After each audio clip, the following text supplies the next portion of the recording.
So, ooh, that's an interesting glow under the purple light. Under the lights. I like You it. got some purple going on. Yeah.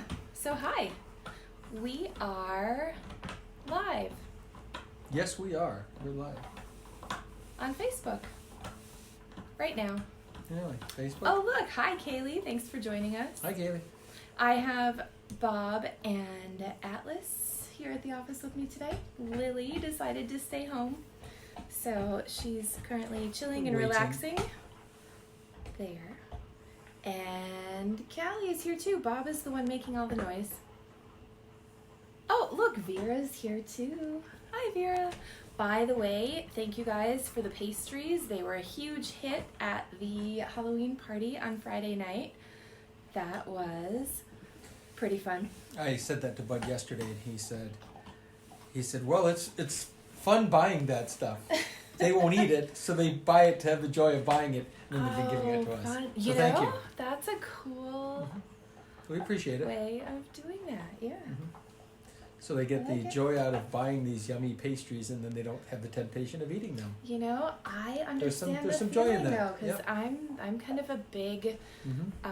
gifter, and if there is an opportunity to buy something and give it to somebody and surprise them, or do things like that, I really can get behind that. So yeah. Let's have a conversation about living legendary. Starting with, I suppose, just a recap of the Halloween party you probably saw us posting about. I guess one day we decided it would be a randomly good idea to put golden retrievers in costumes Which was rather fun. and do a photo shoot. It was really interesting. So we had a couple of lions. Briggs was a pirate. Jessie is hilarious because Jessie has a panda costume. Her cat has a panda costume, Who including was here? feet. And then her dog has a panda costume. So we had several pandas in the house. Kaylee had Lily the shark. We had Loki Penny the started as- dragon. Penny started out as a dinosaur, and then she became a panda as well. Right. At one point, Callie had the wig on, which was really kind of funny with the red sweatshirt. You can see those on Instagram so far, but I'm sure I'll catch up and put the photos on Facebook. And Atlas is about to go through the tripod, so we're going to go ahead and move him.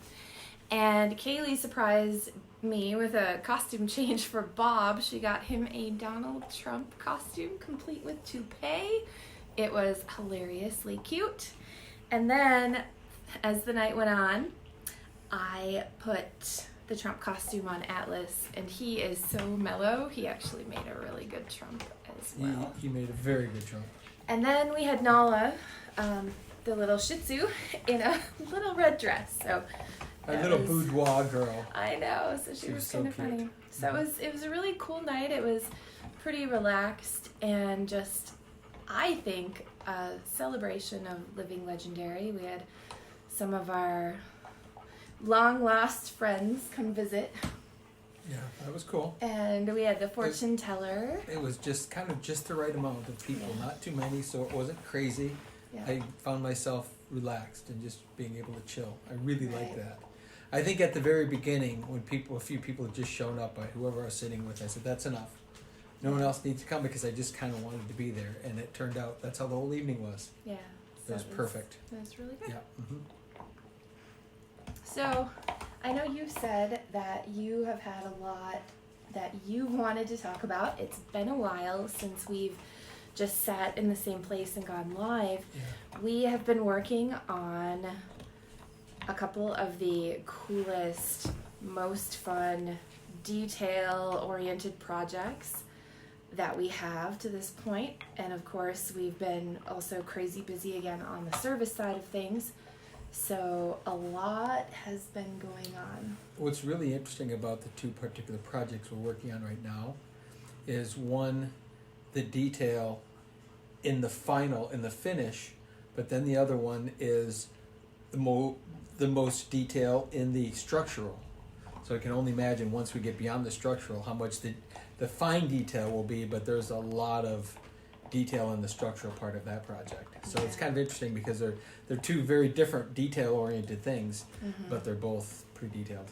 Yeah, well, I know that you said about Lazy River Acres, it is the project that has pushed you the farthest Yeah. in your skill and ability as far as putting the whole concept of the pool and the lazy river together with the grotto and the sun ledge and all the hybriding parts of it. So it's been, is it the most challenging project that you've undertaken to this point in your I career? would say the most dynamic. I mean, we've been involved in some pretty big projects. Crazy, yeah. Scale-wise, much bigger than this one. But this one the dynamics of it have been the most challenging. And while it just feels like there's so much more that needs to keep going into it, it almost becomes overwhelming at times because there's so many things that are in my head that are not in there's no easy listing system to be able to put them into lists that make any sense. Mm-hmm. And so I've been keeping the vast majority of that straight in my head as well as I can. But there's a lot of things going on there. Well, and that's one of those things. We have got just the coolest construction crew right now that you could ask for. And they kind of know what we've done before, so they know what you're getting at with things. But our biggest quandary, I suppose, as it comes to what could the future look like, is so much of what we're doing it's engineered on an organic level, not on a nuts and bolts and textbook kind of level. Right. So you do carry a lot of that in your head, and people say, well, don't you want to do more? Or don't you want to do other projects? And translating this organic style of development of things isn't as easy as one would think. And what we don't want to see, like our creative side, do necessarily is turn it into something that could be reduced to Production. a formula in a textbook. So we're at kind of a sweet spot of wanting to continue to do just the right amount to make sure that we're doing that the right way. I think there's something interesting in that. You were mentioning the engineering part. Most people go through all the engineering so that it can be built the cheapest. So it's the minimum thresholds of what this material will do and what this material will do, and when you put them together, does it perform? But it's, how can I do this at the least cost? And so there's all this money, time, and expense in engineering something to make the cost less.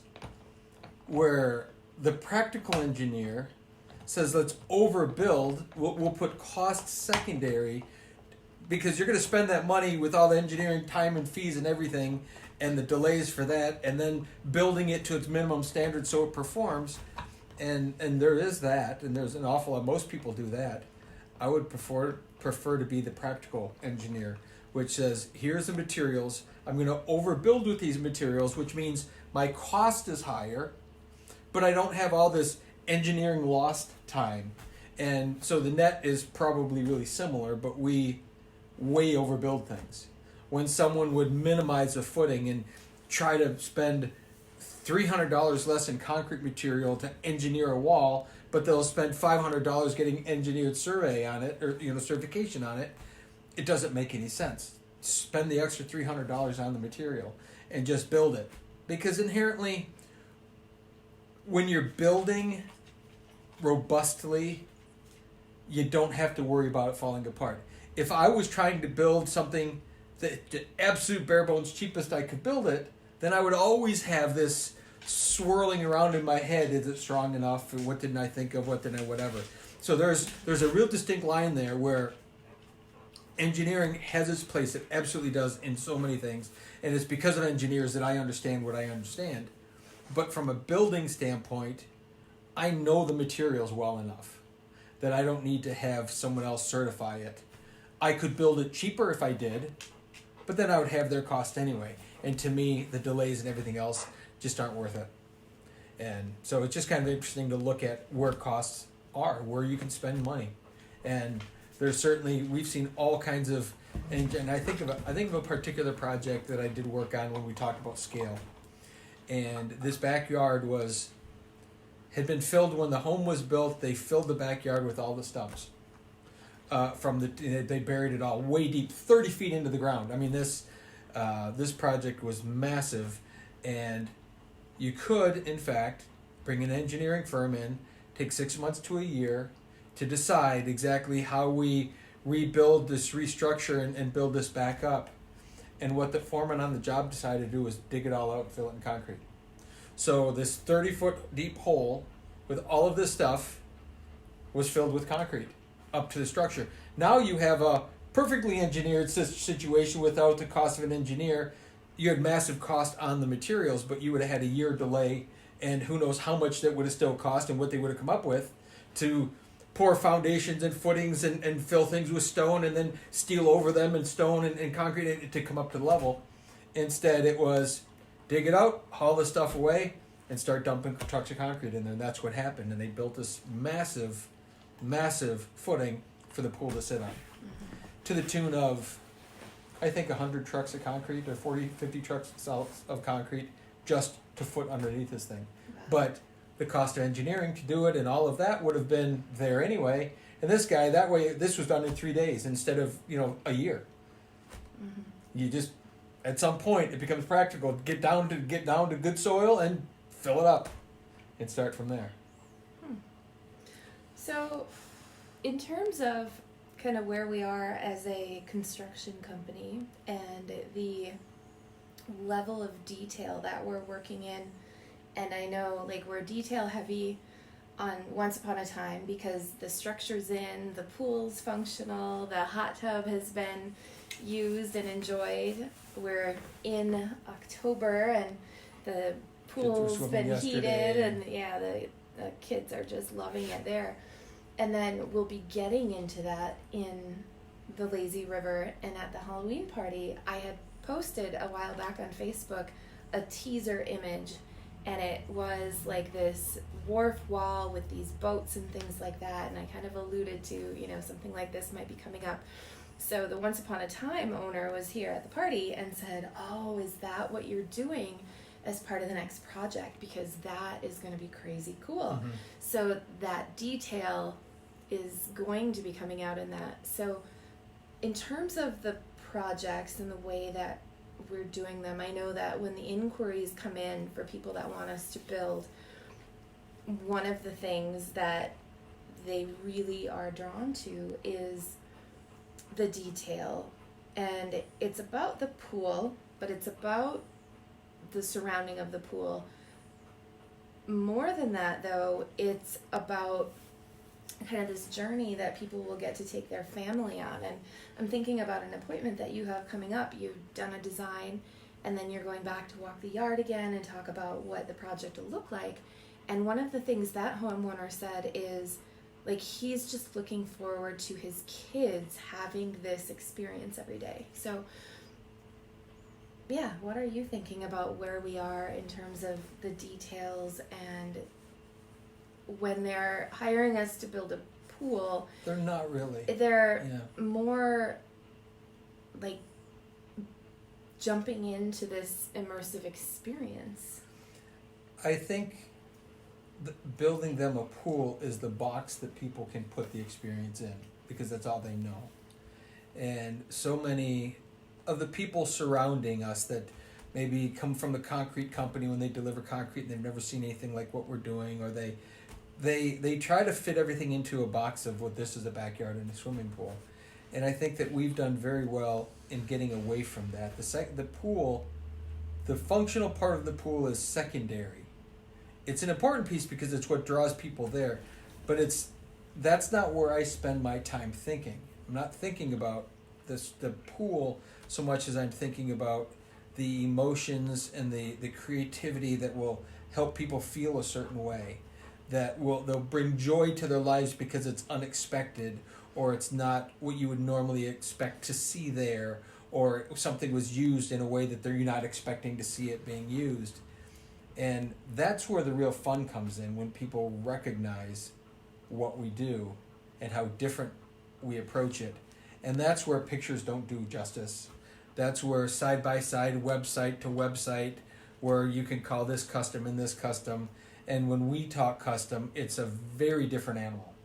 It's very different. And the distinction is great, but it's small. You can't explain the difference in how we build in words that make any sense. You kind of have to witness both ways, and then you'd see it. If you just witness our way, you don't know that there's another way. Mm-hmm. But if you witness our way and another way, and then you compare them, then that's when you really you see it.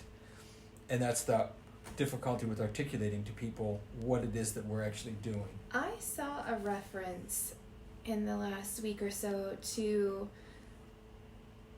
the to custom elements, and I am struggling right now to remember what the context was, but I guess what's coming through is the custom is almost emotion based. It is emotion based instead of like a material based. There's custom plastic. Kind of There's thing, kind of yeah. that average custom. We use the term custom plastic. The average custom, quote unquote, custom home is very off the shelf installed components, and if you do it differently here than you do it there, it becomes custom. And the custom we're talking about is certainly more emotionally based. And not only that, I remember, well, I'm sure you remember the article from Aqua about quality, and talking about what is quality, and that goes into the same thing. You can have the absolute most expensive material available to do the job, and you can have a horrible installation of that material, and where is the quality? Mm-hmm. You can have the least expensive material suitable for that job and have an absolute artist, and they can bring magic out of it.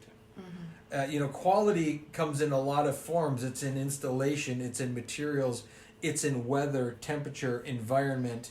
All of those things go into quality, but there's one that no one talks about: emotions. When you look at emotional quality, that's when quality goes through the roof. When you look at how something makes someone feel, it's less, of course the ego jumps in and says, well, notice this thing that they built has the most expensive material to do it. That's the ego. If you step past the ego, it's the emotional quality part. How does this thing make me feel? Then it doesn't matter if it was the most expensive material or a reused material or an out-of-date material. At that point, it doesn't matter. You can feel it. It comes through. It does. You can How does it make you feel? Side by side, two people could use the same materials and build the same thing, but it won't be the same different at all. And that energy comes through it. Like you've referenced quite a bit from when your brother Rick would mix the concrete on the job. The love is in the mix, and if he mixed the concrete, like it felt it, and when it was placed where it needed to go, it conveyed that energy, and therefore the finished product, whatever it was, if it turned into a rock or a tree or something like that, it started with the mix, and it started with the ingredients. It starts, in that case, it started with him happily dancing around, making this, which everyone else would look at as a horrible job to do all day, and it was him wheeling and dancing his way. Now, this is not a young man. This is an almost 60-year-old guy doing this, singing at the top of his lungs and dancing and goofing around as he's wheeling concrete over to the artist. Well, here's the thing, whether it's in the mix or not, it was in the person that delivered the mix. So you can't help but be more joyous when you're working with that material because of the way it was delivered to you. So I do believe, though, the love is in the mix itself, but it's as much in the delivery system as it is in the mix itself. So those pieces change the connection to what we do more so than, again, which product. Just recently there was a builder that came to me and we had a discussion, and he wants to do some things different, and he's going out on his own and all of that, and he was very specific. Well, which brand of would you use? I'm like, I don't know. Well, because so-and-so recommends this, and so... You know, is it the material? Sure. Is one $1 more a bag or less $1? Probably. But like I had explained to him, I talked about Kaylee. She loves to do that part of the pool. She doesn't care which mix and did it cost $1 more or $1 less. She loves that. He's like, really? Do you think I could hire her for the day?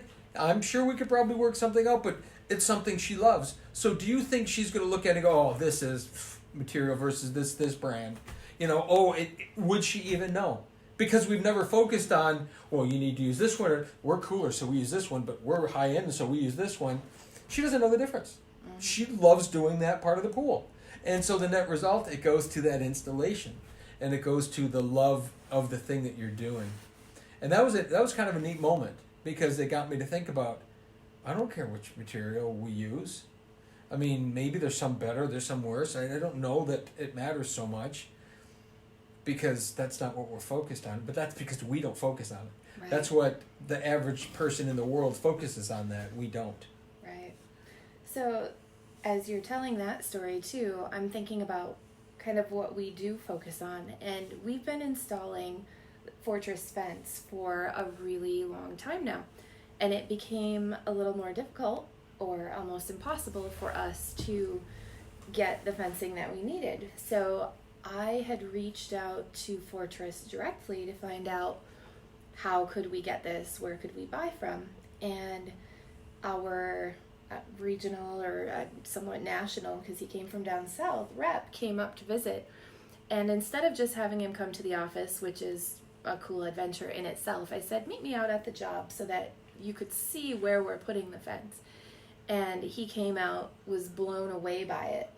And as we're talking, like, he's trying to absorb our way, but he's also kind of following what they normally do. So he's saying, you know, do you use salt on your pools because, oh, the warranty will be different? Or do you do this because, oh, the warranty will be different? And I said, okay, the people that get this fence, they don't really know what the fence is. And we realize we're installing it outside. It's in different environments. Like, there's no such thing as a warranty that we're going to worry about, nor are our customers going to worry about it. And then when we were figuring out the best way for us to get this, as it turns out, it'll be going directly with them. So if anybody else needs Fortress fencing, we're now an authorized distributor of Fortress Fence. Yeah. Because it got really hard for us to get it from anywhere. So then we just decided, okay, let's do this part. So as it's coming down to, like, him pricing it out for us to buy it, and he's saying, oh, well, you know, there might have to be this kind of a fee, you know, do you need me to sharpen my pencil or figure out how to do that? And I said, you know, if it's $1 or whatever it is, like, I am more concerned with getting what we need here when we need it than anything else. And we've decided that we like this product, we like the fence, we like the system. It allows us to customize the different fence posts and carve them and do things like that. So, like, that's what matters. And all the rest of the stuff that, like, he's used to having the conversation about, that's really just irrelevant. It's always based on price. That's irrelevant to us. Mm-hmm. I need it here, and I need it not to fall off the semi when it gets here. Well, and I need it when I need it, and it's worth buying. It's worth paying for that. So I think as a result of him coming to visit, you know, he had sent an email then, thanks for bringing him out to the pool for him to see it, and he was obviously blown away by what he had seen. He saw Once Upon a Time, and it's really kind of fun to see when somebody gets to go from, like, what they've been used to, even in the industry, to almost at a loss for words to try to express, like, what they noticed in visiting one of our projects. So that was pretty cool. Yeah, I think that's it's pretty clear that our approach is very different in all aspects anyway, and expressing that in words is very difficult, and yet we try. Yeah. And we let our customers try and try to say it in their words as well. And I think it's just that the right ones kind of get it. We're not everyone's cup of tea, and nor do we want to be everyone's cup of tea. We can't be. You know, where you started with this is we don't want to change from our construction end, could we scale up to be a massively bigger company? Tomorrow we could. Yeah. Other than all the challenges with that being labor, incompetent labor, and all of that. But that's not even it. We lose ourselves in that. Mm-hmm. We lose what we're really, our specialty, our special sauce is in this custom touch, this tactile custom, this feel, this way of doing things in a different way. Would get very lost in trying to make it a standard process, normal thing. And I think a lot of the charm would be gone. Yeah. Which, it arguably the idea of most companies is to grow and become bigger and bigger and bigger. And I think that we've found and learned that that's not our way up the mountain if we want to be true to the art and the love of what we do. Right. If we really want to enjoy it, it has to be done at the pace that it's done at. Mm-hmm. And we need to just learn how to become more efficient at things, and that's the only way to grow is to become more efficient. Right. And because there's more work. We have to be able to enjoy the work. Yeah. Because if we try to put all those other things in front of it and we can't enjoy the work, then we lose ourselves in it, and it loses. Is it worth doing? Yeah. Yeah. No, and I think that's an important distinction is we want to be able to love the thing that we do. Mm-hmm. And if we can't love it, we could always just go get work. There's no question about that. And I think we've proven that there's more work for us than we could ever imagine if we wanted to compromise who we were and do it just for money. And that's something that it just doesn't feel good. It doesn't feel right. So, what is something that you are looking forward to? I know we've done a lot in the Once Upon a Time pool, and there are parts and pieces of it that I think we each love. So we could talk about kind of what some of our favorites are, but before we do that, what is something in the Lazy River project that you are excited to get to, or is there something monumental that you've accomplished on that project? I think there's a lot of crazy good things that have happened there that people won't see until it's done. And while it looks like a bomb went off in the backyard, it's a very orchestrated bomb, and there's so much going on there. And to me, the whole thing is going to be environment based. I think that this idea of a Caribbean fishing village, it could be an up north, but I kind of think more Caribbean, because I know that while Bud and Vera have both mentioned up north and the Caribbean, I think the Caribbean color palette would be more interesting to them versus an up north palette, a more rustic palette. And it's a lot more eclectic. And it's a lot more eclectic, and there's so much more to do. And really, while I call it a fishing village, it's going to be a cluster of just really cool stuff. That village, there's so much nauticalness to be done and to be had there. That whole piece, while it's been sitting there now as these piles of concrete that are curing in these caves and all of that, I think that's going to be like nothing we've ever built. I think there's going to be more there than will ever meet the eye, and that people will spend the rest of their lives visiting that pool and seeing something they haven't seen before because of the scale of that. Mm-hmm. And I think that's something that until the structure starts going up the rest of the way, I don't think it'd be easy to describe to anybody what I'm talking about. But I think that whole environment is going to be spectacular. I mean, in my mind, it's already there. I've already got, I'm already building the final details, and we don't even have the structures up over the caves yet. And we have so much, we've collected so much crazy cool stuff that will be a part of that environment that it could just spill out into so much more. And yeah, the best is yet to come on that one. We're a long way off from what that one's going to be. Speaking of stuff, one of the places that we have gotten some of the cool stuff is who we refer to as the legend behind Legendary Escapes, because it's where you kind of started collecting. Did we mention that field trip to Bud and Vera? I don't think we have. We should. We'll make sure that we do that, because We are going we're kind of having a pseudo team meeting. Did you tell them that we're coming, by the way? I did tell them we're coming. On Tuesday at 4:00, we are going to Alex Attard's yard, which he's been like collecting and building and doing things in this way and creating this magical land in his backyard where people can be transported to somewhere else. So we're going out there. We'll have to make sure that Bud and Vera come out as well, because they will just probably be delighted. So on the Once Upon a Time pool, the kind of Disneyland, Disney World magic, Mickey Mouse, and our interpretation of all these characters, do you have a favorite part on that so far? I mean, aside from the homeowners, which are always our favorite parts on these projects. So I would say just the cottage structure itself, the enchanted cottage. And I think because it organically grew exactly into the words that I used when I described it to him, when I showed him the picture, I said it's enchanting. And that's why it is in fact called the Enchanted Cottage. And to me, there's just something that delights me every time I see that. Like that piece, I could take and put anywhere and be happy with it. Mm-hmm. Right here in the middle of the living room, I could put it in here and just be happy. There's just something about it. While to challenge me to build things is good, it also drives me crazy. Like building that roof structure drives me crazy. Mm-hmm. But the net result, I think, is yummy.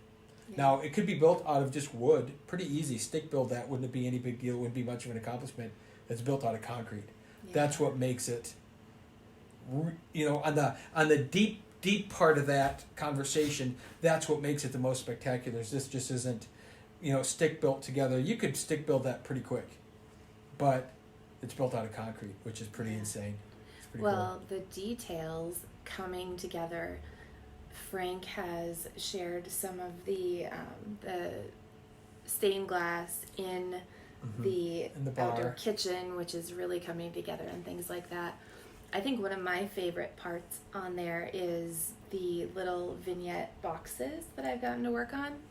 There are a whole bunch of them scattered around the project, and just a few of them especially that have gone to a crazy degree of detail, in part helped by our fairy godmother, who made all these teeny tiny miniature things that could work into those.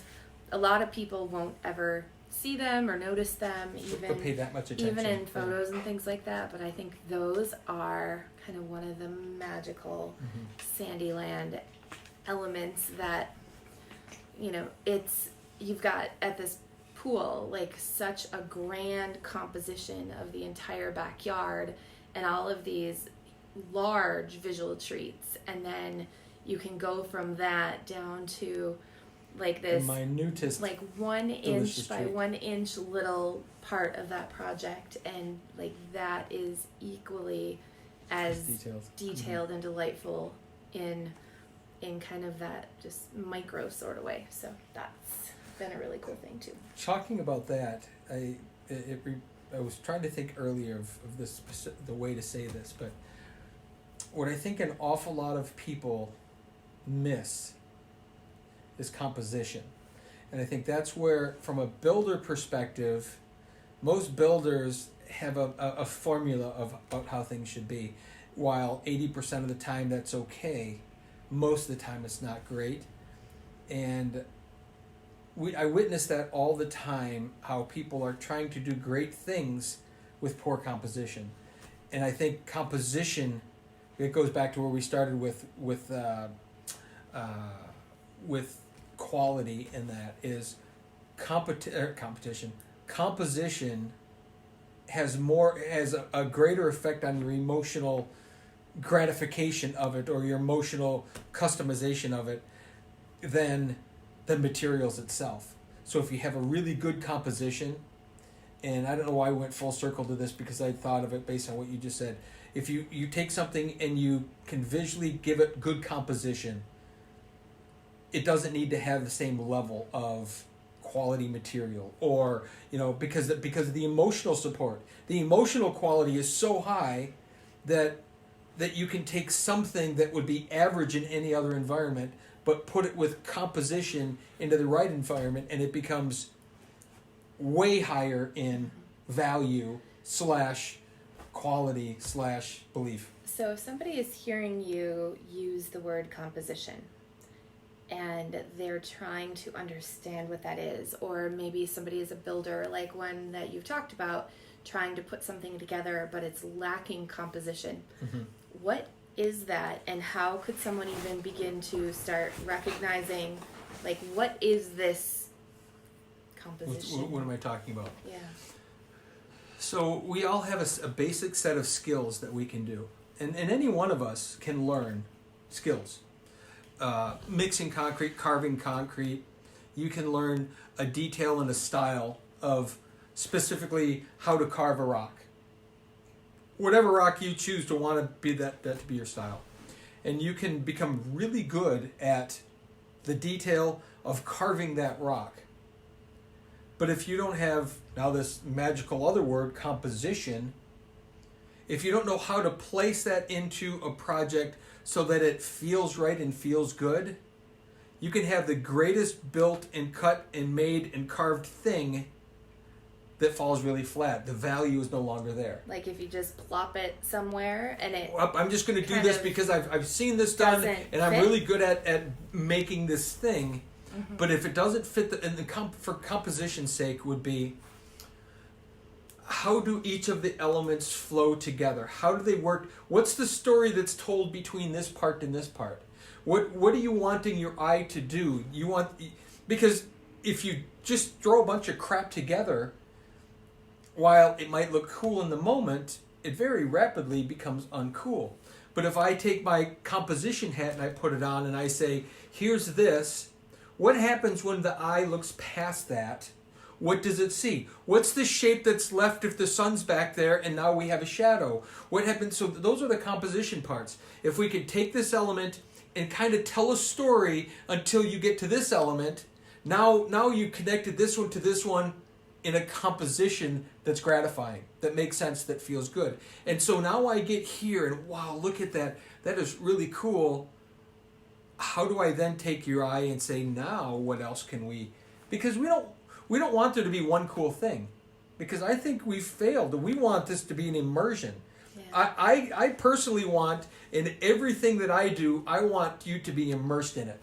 And that this is where composition that I can't even describe enough, this is what's more important than anything else. Because how many times do we have a conversation out on the job going, no, I don't want that there, because it's not part of this story. It's not part of this composition. It's not part of this way.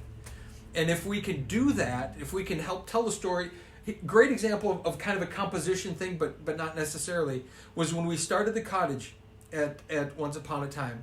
And, we have the structure built, and we were just building the roof line. And we sat back all day going, I know it's really high, and I know that's their kitchen window. I know that. And if we build it as high as we wanted to build, it's going to block everything. But we're going to lower it some. And so we made a happy median, and we said we'd lower it to there, and we put the sheeting up, and we left it there. And the next day, Kevin said, come here, I want you to look at something. And, he was not sure because he didn't know what it was going to be. And when you walk into the kitchen, and while you can see the pool through the other windows, the one window is basically blocked by that structure. But you can see the green and the trees behind there. That structure could have been 4 feet lower, and it was still going to pretty much block. You didn't have a clear view all the way across because there's still trees there. But he said, I just want you to look at that. And so from one spot way back in their kitchen, it didn't make any sense. Anywhere else in the kitchen was fine. And I said, well, here's what we're going to do. I understand the concern because I had the concern yesterday. I went through that from a composition standpoint. And we put some, I don't know, did we put the tar paper up or we did something, and we hung a couple pieces of the slate on the roof. And all of a sudden the color changed. What he saw as the whitish, blondish color plywood, which was a stark contrast to this beautiful green and blue in the back. All of a sudden, there was, all you could see was that that screaming out kind of, you know, blonde color of plywood is sort of a blondie color. But as soon as we covered that with stone, all of a sudden the eye was no longer drawn to that blonde thing. Instead, the composition part was, now we had this beautiful natural slate which framed in the trees and the sky. And it went from, I'm not sure, to, oh, wow. And that's a composition thing, because I had to think about that. Knowing what that window was, they weren't home, so I didn't get in the house, I didn't get to look. But I knew in my mind's eye well enough all my sight lines, and had I not cared about any of that, I would have just built what I wanted to build. But I was very conscious of that, knowing that's what they're going to look at. But now, they get to always look at that. I mean, that is a spectacular view, no matter what it's an amazing place to stand and be able to watch, because now it has this beautiful structure that's there. Yeah. And clearly, that's a composition thing. I could have taken that and moved it 4 feet one way or the other, and it would have been half in your view, and then it wouldn't have made any sense one way or the other. So that's what I mean by composition. How that tells the story. It actually paints the background even better, because I imagine when the sun sets over that roof line, and now that all glows behind there. So, you know, you start looking at what happens when light changes, and what happens when the shadows creep in, and what happens when the sun goes down. Another great example is the pirate pool. Look at the spectacular sunsets. You know what they looked at in their backyard before that was there? A greenhouse. Yeah. They looked at an ugly old industrial 1960s greenhouse in their backyard. And the beautiful sunset going down there went right over, you still saw a greenhouse. Yeah. Now instead they have this cool, the ropes and the design, and when that sun goes down, the color through that, it blackens it all out, so now it's a silhouette. And they have this beautiful composition. Yeah. So it's those types of things that you kind of learn them on your own. I suppose there's classes, I don't know. But I mean, some art education and some art history would give you some insight to some of that. But equally, it's color theory to understand some colors. It's equally just thinking. Spend some time thinking. Most people don't want to just think about stuff. Well, as you're explaining all of that, just composition and the example of the cottage in front of the trees, one of the things that bothers me, and this is something everybody could relate to, is you have a house and you have a wall, and maybe there's stuff on the wall, maybe there's not, but you decide to repaint the wall. So you have to take everything off of the wall if there was anything on it, and then you paint it, and then you have this big wall, little wall, and you have paint on the wall. And it's at that moment that I often am the most uncomfortable with a space, if there's just this big empty wall. And that would be like a space lacking any type of composition, because you've got a wall with a color. But then as you start to add things on the wall or in front of the wall, or the furniture, or, you know, how the light is or how curtains are or not, that's when it starts to paint a really good picture.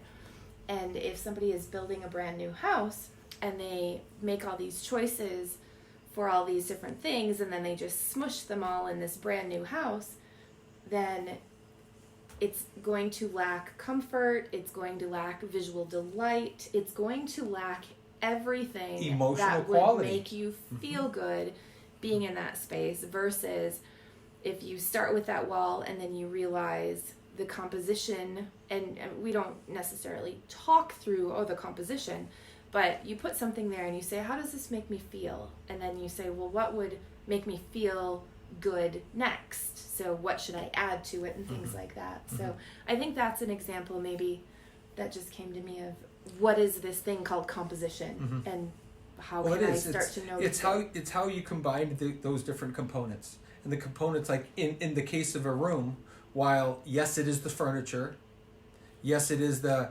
elements that go on the wall, yes, it is the color of the wall and all the accoutrements that go with it, all of those are pieces, but everybody has a very different vision and can do very different things with that. It's when someone really thinks through a bit of a story, because it's telling a story. Yeah. And whether we want it to or not, everything we see tells us a story, because our brain just takes this narrow view of what's directly in front of us and it paints the rest of the picture for us. And if we don't give it something good to paint, then it tells a crappy story. But if we can continually titillate and excite the brain to think deeper thoughts about something, a room can tell a story. Yeah. And you're right, a blank wall, while it's full of potential, is nothing until someone gives it a composition, or gives it a story that it can own. Sounds weird, but that wall owns the story then, because it's what it tells everyone that walks in, whether or not they see it that way. Right. It very much is that. Well, because isn't that marketing? Isn't that all of it? It's getting someone to tell themselves a story. It is. Mm-hmm. Well, I'm also thinking of, so sometimes we buy a house and we fix it up to sell it, and we do a lot of work on the composition. And sometimes I just list homes for other people that don't necessarily get that special touch. And I recently listed a home that needs a coat of paint in a lot of the rooms and things like that. And I had just a bit of desire to do like these extra things. So I took curtains down, and without repainting rooms, I brought in a couple of lamps and a few, like there's this big shelf, and it was like 4 or 5 like bookcase shelves built in. So I put like one picture on each shelf, but I arranged them in a way that your eye has something to do when you look at the shelf. And I put 2 lights on the shelf. And when I took photos for the listing, I took them from different angles, and I thought through how to tell the story of this house from these different places. Instead of just standing at one side of the room and trying to get the widest angle possible, I really tried to place myself and kind of, okay, what should we focus on in this room? To the point where, and I mean, I took the photos myself. I used my cell phone. You didn't doctor them. The only thing I did was when they weren't light enough, because I was taking them in the evening, is I corrected the white balance a little bit, so it made them a little bit brighter. And they are stunning. This house looks amazing, to the point where somebody said the photos make it look a lot better than their experience looking at it was. And I would say it's the exact same house. It's how you approached looking at it is what made you have that experience with it. So, well, and you think about the expectations you bring to something. That changes. Every event changes based on who's witnessing it, and that's a good example of what they brought to that table, which didn't allow them to see what you saw that your camera captured. Right. Because I could see if you came back and you photoshopped and you if you did all of that and you're kind of telling now a false narrative. That's one thing. Instead of being present, being in the moment. I mean, a whole lot of this comes down to just being present in anything you're doing. Yeah. But if you were just present in the moment, going, if I were standing here, what would I want to see? Yeah. And then you took according to that versus walking in and just clicking pictures. Right. And by doing that, that's the exact same approach on the pool. That should be our life's approach. Yeah. But that's certainly in my career, what my career has taught me is to live presently. And so on a design or a build even, we have to be present in everything we're doing. Yeah. Because it's not so easy to correct things later. I mean, granted, it's still construction and things happen and there might be things that have to get fixed. But when you stay present, which you were present with those photographs, with that house when you took photographs, and they likely were not. It was probably the third house they looked at that day, or, who knows? There's a million stories that could have happened. Yeah. Mm-hmm.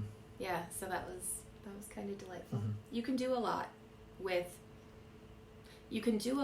what's in front of you. I think that's maybe an underlying lesson. Like the guy who's like, well, which product do I need to buy because so-and-so says this? And so which one would you choose?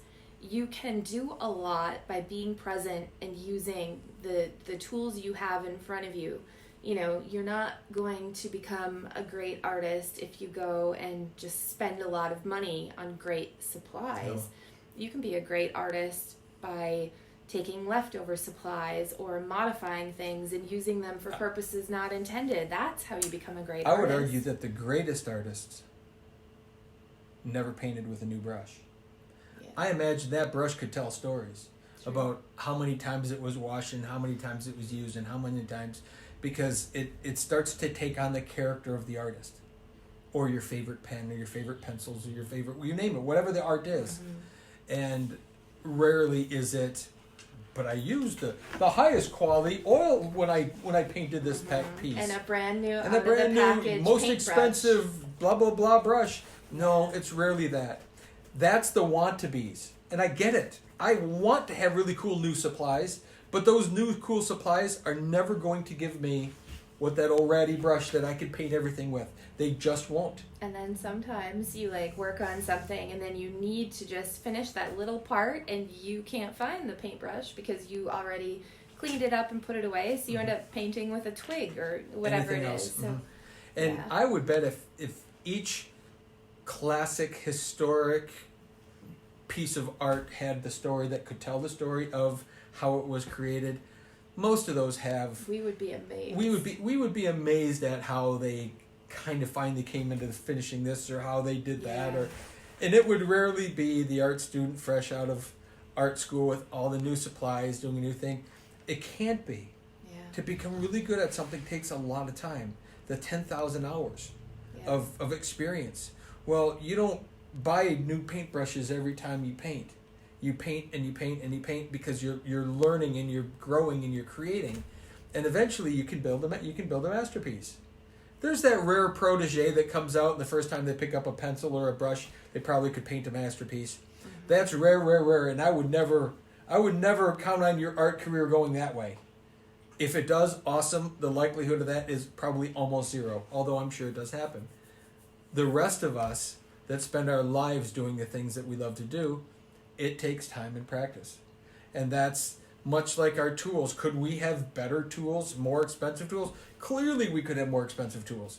Clearly we could have better quality this's or better quality of that's.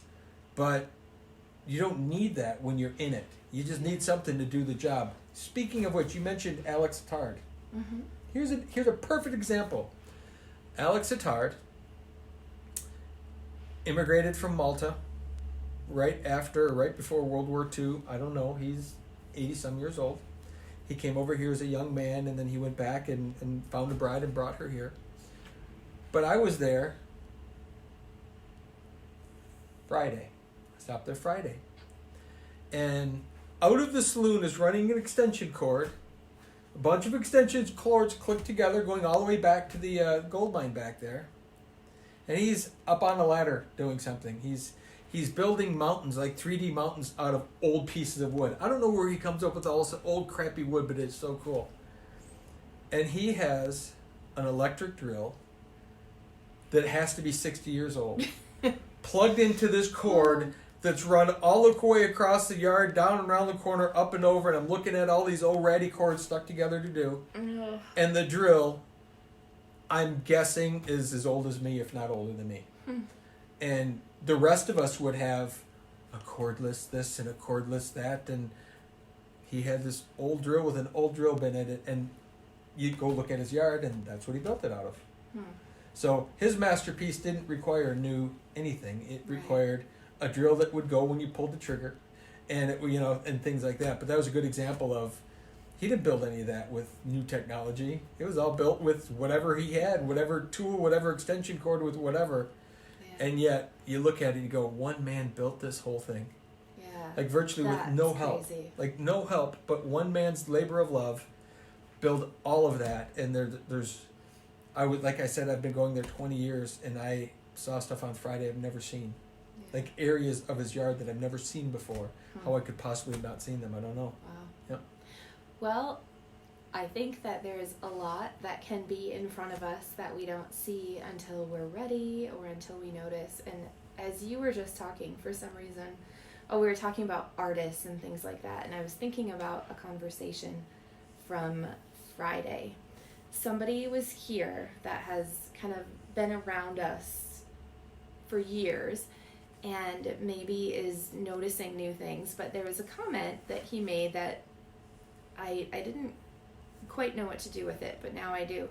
So it was like, he's here in the office in our headquarters, which is like crazy and eclectic, and I've done the majority of choosing the colors and putting things up and all this kind of stuff, and my office is like crazy magical.